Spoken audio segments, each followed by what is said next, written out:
Pravit ćemo američke palačinke. Najprije ćemo izmutiti jaje, dodati mlijeko, brašno, sodu, bikarbonu, maslac, sol, prašak za pecivo, vanilin.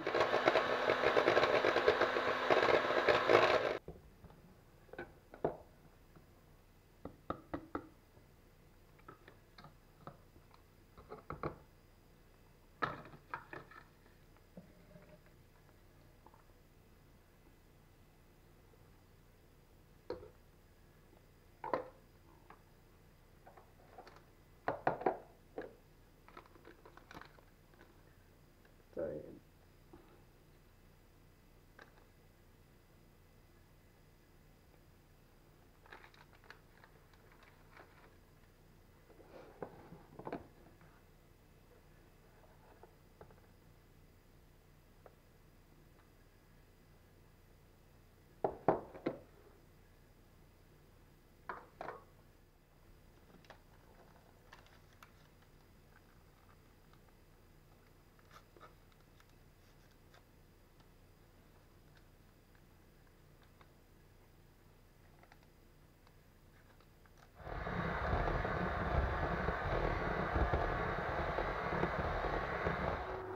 stavljamo u tiganj koji nije podmašćen, ovu jednu malu kutlačicu.